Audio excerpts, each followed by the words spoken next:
میں نے اپنے والد ماجد قدس اللہ تعالیٰ صدر اللہ تعالیٰ ان کے درجات بلند فرمائے، ساری عمر حضرت والد صاحب صلی اللہ علیہ وسلم کے طرز عمل میں یہ چیز کا مشاہدہ کیا، بڑے سے بڑا حق چھوڑ کر الگ ہو گئے۔ کیوں؟ اس لیے کہ جھگڑا نہ کھڑا ہو۔ آج کوئی یقین کرنا لوگوں کو مشکل ہے یہ، لیکن اسے سناتا ہوں کہ قریب کا واقعہ ہے، زیادہ دور کا نہیں۔ یہ دارالعلوم ہمارا جو ہے، جو حضرت والد صاحب صلی اللہ علیہ وسلم نے قائم فرمایا تھا، یہ پہلے چھوٹی سی عمارت میں تھا، نانک واڑے کی، آپ نے بھی دیکھا ہوگا، چھوٹی سی عمارت ہے، تنگ عمارت پڑ گئی تھی، اس کے لیے وسیع زمین کی ضرورت تھی، وسیع۔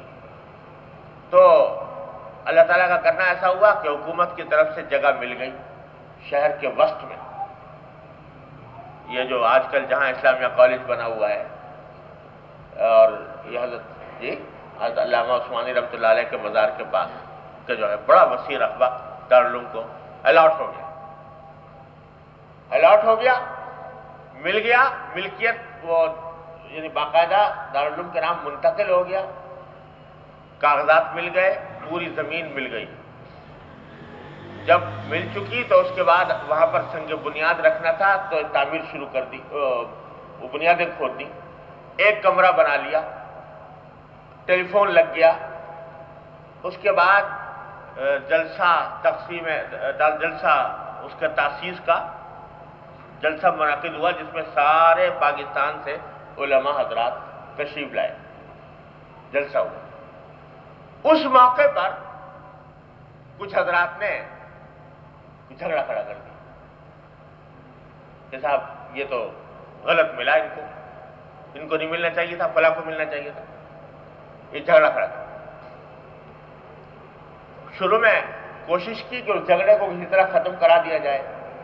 جھگڑے میں اتفاق سے کچھ ایسے بعض بزرگ ہستیوں کو بھی شامل کر لیا گیا، بعض حضرات نے شامل کر لیا کہ جو والد صاحب کے لیے باعث احترام تھی، تو ان کو بھی شامل کر لیا۔ والد صاحب نے پہلے کوشش کی کہ کسی طرح جھگڑا نمٹ جائے، لیکن نہیں نمٹا۔ تو اس موقع پر حضرت والد صاحب صلی اللہ علیہ وسلم نے فیصلہ یہ فرمایا کہ بھائی یہ تو جھگڑا ہے، جو مدرسہ کا تو آغاز ہی پر جھگڑے سے ہو رہا ہے، اس مدرسے میں کیا برکت ہوگی جس کا جھگڑے سے آغاز ہو۔ تو فیصلہ یہ فرمایا کہ یہ زمین میں چھوڑتا ہوں۔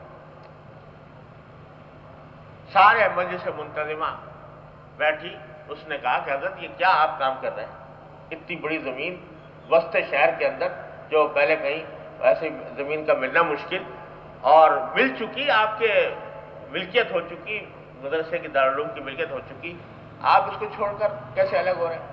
حضرت نے فرمایا کہ بھائی میں مجلس منتظمہ کے لوگوں سے کہتا ہوں کہ میں آپ لوگوں کو مجبور نہیں کرتا، کیونکہ مجلس منتظمہ در حقیقت مالک ہو چکی ہے اس زمین کی، میں مجبور نہیں کرتا، آپ چاہیں بنائیں، لیکن میں نہیں شامل ہوں گا، میں پھر اس میں شامل نہیں ہو سکتا، اس واسطے کہ جس مدرسے کی بنیاد میرے اس طرح جھگڑے پر کھڑی ہو، اس مدرسے میں مجھے برکت نظر نہیں آتی۔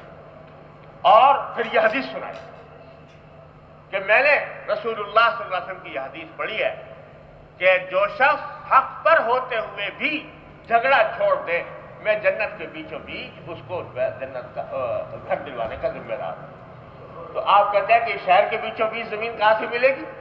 تو سرکار تو یہ فرما رہے ہیں کہ جنت کے بیچوں بیچ زمین دلوائی جا رہی ہے، تو اس واسطے میں تو اس کے اوپر نہیں زمین چھوڑ دیا وہ پوری زمین۔ اس دور میں شاید کوئی مثال ملے گی نہیں ایسی کہ کوئی اللہ کا بندہ جھگڑا چھوڑنے کی خاطر اس طرح چھوڑ دے، لیکن جس کو ایمان ہے نبی کریم سرور دو عالم صلی اللہ علیہ وسلم کے ارشاد پر، تو یہ کرے۔ اللہ تعالیٰ کا کرنا ایسا ہوا کہ وہ چھوڑا تو اس سے دگنی چوگنی زمین اللہ تعالیٰ نے وہاں عطا فرما دی جہاں آج دارالعلوم قائم ہے، چند ہی مہینوں کے اندر۔ لیکن بہرحال وہ چھوڑ دی۔ اور یہ تو میں نے ایک مثال آپ کو دی، ساری زندگی ہم نے یہ دیکھا، حتی الامکان کوشش کرتے جہاں پھنسی جائے کوئی دوسرا پھانسی لے جھگڑے میں اور کوئی راستہ نہ رہے ظلم سے بچنے کا دفاع کے سوا، وہ تو الگ بات ہے، لیکن حتی الامکان کوشش کی کہ کسی طرح جھگڑا نہ ہو۔